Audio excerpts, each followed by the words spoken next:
আবু বকর তোমার কি জুতা কেনার পয়সা নাই? আবু বকর তোমার কি জুতা কেনার টাকা নাই?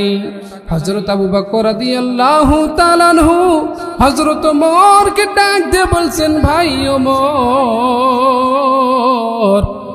তুমি কি মনে করেছো আমি আবু বকরের জুতা কেনার পয়সা নাই?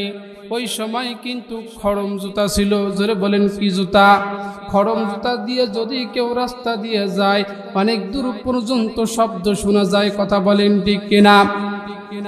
হযরত আবু বকর ওমরকে ডাক দিয়ে বলছেন, ভাই ওমর, তুমি কি মনে করেছো আমি আবু বকরের জুতা কেনার পয়সা নাই? শোনো, আমি এই নির্জন রাতের নীরব পথিক, আমি যদি খোড়াম পায়ে দিয়া জুতা পায়ে দিয়ে যদি আমি এই মদিনার অলিতে গলিতে ঘুরি, আমি যদি পথ চলতে থাকি, আমার ওই পাশের বাড়িতে যদি কেউ ঘুমাই থাকে আর আমার জুতার খড়মের শব্দ যদি কারো ঘুম ভেঙ্গে যায়, তাহলে বলো তো ওমর, আল্লাহর আদালতে যদি আমার নামে মামলা দেয়, বলো তো আমি আল্লাহর দরবারে ধরা খাবো কিনা?